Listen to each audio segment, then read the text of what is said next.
Hey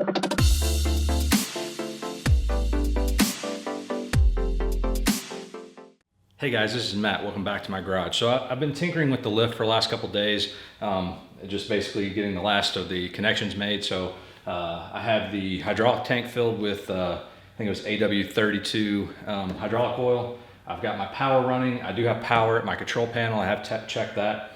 Really the last things I need to do in order to get a car up in the air is to, well, really get all the hydraulic system bled, but also there's a little bit of wiring that really needs to be cleaned up. It's just kind of all bundled up in there, and it's supposed to sit behind a protective cover. I've got a few things I've got to clean up, but really the next step is getting the carriers lifted up so that I can get those wires protected. Wish me luck.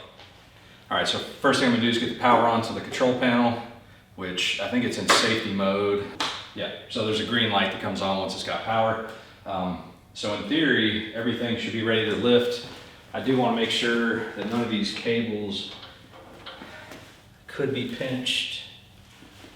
I know this is messy, but I'll have to, once I get everything lifted, I can tighten everything up and make sure we don't have any pinch points.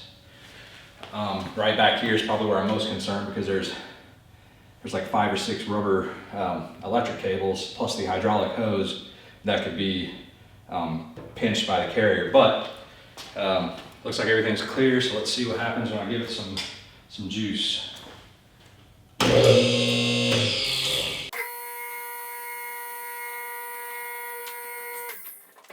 Okay, so I can actually see oil leaving the tank, and these pistons have lifted, and I'll have to do a lot of adjustment to get them to go up at the same height, because this one looks like it's already raising higher than that side.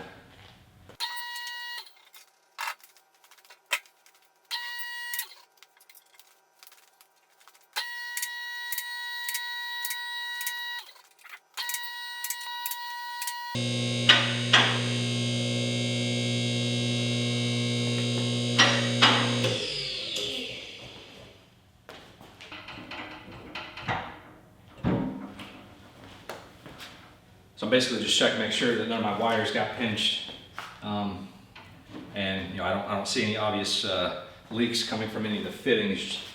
That side's no issue because there's only one cable that has to be protected by these little covers. You have to wiggle them in behind the lifting cables. This protects all the electric lines and hydraulic hoses. I've got the upper covers already installed. I could go ahead and get those on while the carrier was down. So I've got 2 more to go down, and basically they just go in and protect all these soft lines that could get caught between the carrier or the cables. And I don't know if you heard it when I was lifting it, but this side was clicking half a second before the other side, so I definitely still have some adjustments to make. But anyway, I'll get these cover plates on. I live inside my own world of make-believe. Kids screaming in the cradles, profanities. I see the world through ice covered in ink and bleach. Cross out the ones who heard my cries and watched me weep. I love everything. Fire spreading all around my room. My world's so bright, it's hard to breathe, but that's alright. Hush.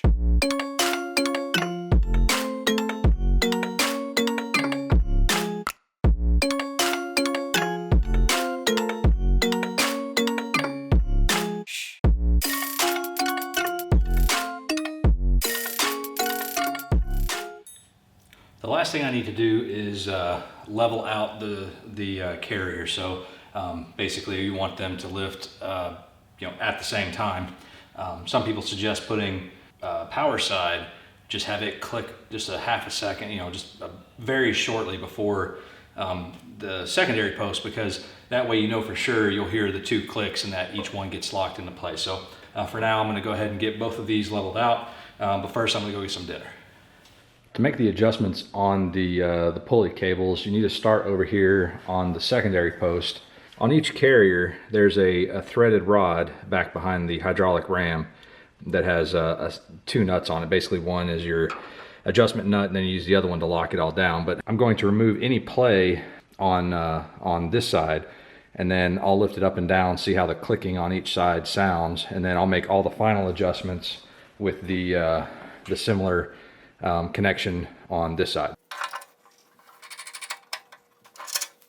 So I'm not going ham on it, but just applying enough pressure to take up any slack in the cable. So now I'll do a cycle of up and down and see how the clacks sound. And let's go up.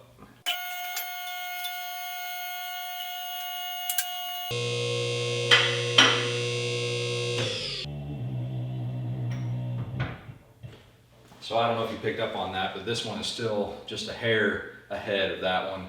What I'll do is make all my fine-tune adjustments on this side. So I've let the carriers back down on the locks. Because this side was clacking a little bit ahead of that one, I'm actually going to loosen this just a little bit.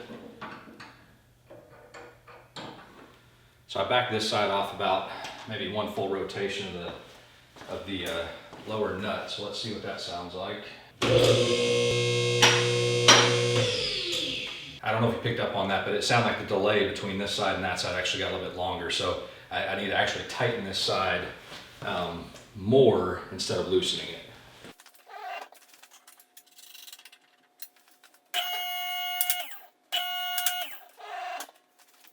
So after fiddling with it a little bit, I now have them just a hair off. And it seemed to be that I had to loosen that side just a little bit. I had that side too tight, and then pick up the slack on this side, and that's what's bringing them together. But I think I'm almost there.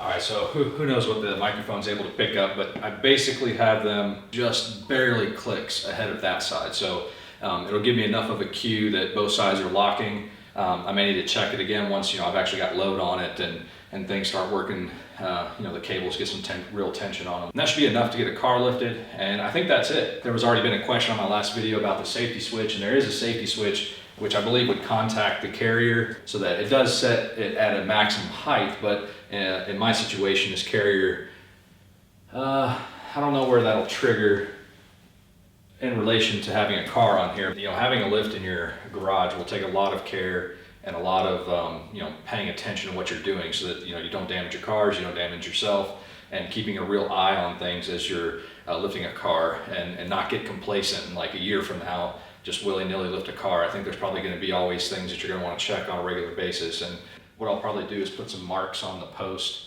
I'll put a piece of tape and say RX-7, Datsun, BMW, whatever, at least for the cars that I have, so that I know that when I get to that point, that's pretty much the maximum height that I'm going to be able to lift that car without getting into the ceiling. So as a backup plan, I think I've got an easy idea of how to put a bar across the ceiling that can tie into that safety switch, so that if something contacts that bar, it'll pull a wire, it grabs that safety switch and cuts the power. I've got to kind of engineer how I want to connect it. Everything is adjusted, and I'll show you guys what the control panel looks like and how that works.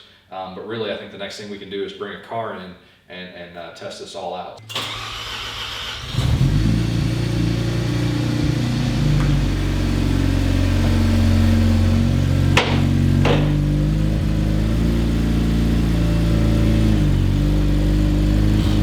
Alright, so I went ahead and brought the RX-7 in as the guinea pig, and unfortunately I did have to take off the side skirts and the fender flares just because they wrapped too far underneath the car and they were hitting on the arms. It took me 15-20 minutes to get to this point because the arms just barely fit under the car. So I actually had to roll it forward a little bit, get the front arms in, let it roll backwards a little bit, slide the back arms in, and there's really not a lot of adjustment left to make the connections. There's a lifting point just a little bit further back which would solve this issue, but I really want to go ahead and use the pinch welds, just following the recommended procedures. The pinch welds are actually in the front are fine. The back have been pretty boogered up over the years. The pinch weld on the left hand side is pretty crushed in, so I'm gonna have to watch what happens. But I've had this car up on a lift before and it wasn't an issue, so I'll just keep my eyes on it. But essentially everything's lined up, and I've got the car roughly centered over the column. This car roughly has a 50-50 weight distribution, and so I've basically got it centered within a couple inches, and really that's a function of I have to have it placed such that both arms will connect at the lifting points. So if I had it perfectly 50-50, The rear don't quite hit the pinch welds in the right spot. So I did have to roll the car back a little bit, which is fine. I think there is some eccentricity allowed in the loading on this lift, but basically everything's fit in. I've got all the little pads adjusted to where they're just barely below the pinch welds. When everything is okay, you've got a green light. Basically you've got a main power cutoff switch on the side, and you've also got an emergency shut-off switch right there. And I've also got this whole thing wired into a separate switch that I can toggle on and off separate of all this control. So essentially you've got up, lock, down. This is the automatic unlock lift.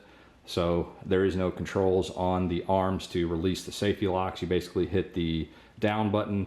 It'll raise it a little bit. You'll hear a click, which is the electromagnetic switches pulling the latches in, and then it'll lower down. So what I'll do is probably just give this a little bit of juice, bring the pads in contact with the pinch welds, make sure everything's lined up correctly.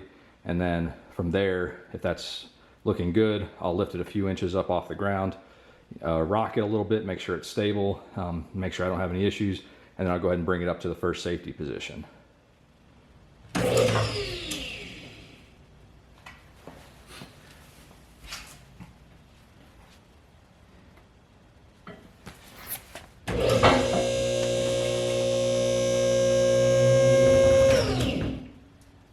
I know I'm probably being overly cautious, but again, it's about being safe, and it's worth taking an extra couple minutes to check, make sure everything's lined up. So most of the weight of the car is on the arms, and we'll go ahead and lift it up to the first safety latches.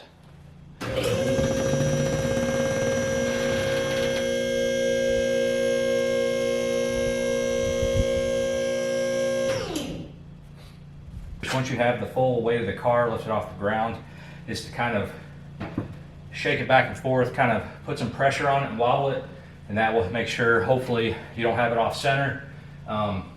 So I'm putting quite a bit of pressure on that, and it seems to be pretty stable. So I'll go ahead and get it lifted up to the first locks.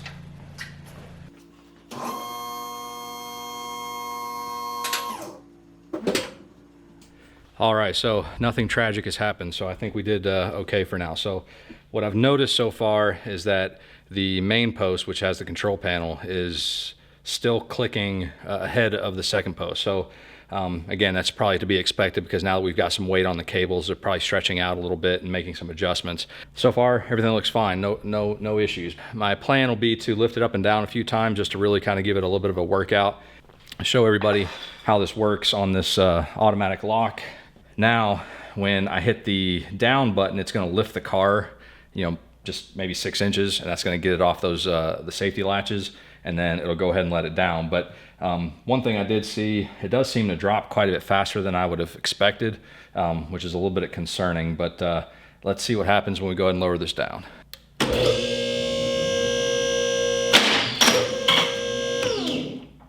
Okay, so I shouldn't have done that. My finger slipped off the lock switch. So what I'm gonna do, give it a minute. You're not supposed to cycle this too quickly, so I'll hold it down, and this time I'll make sure my finger doesn't slip off there.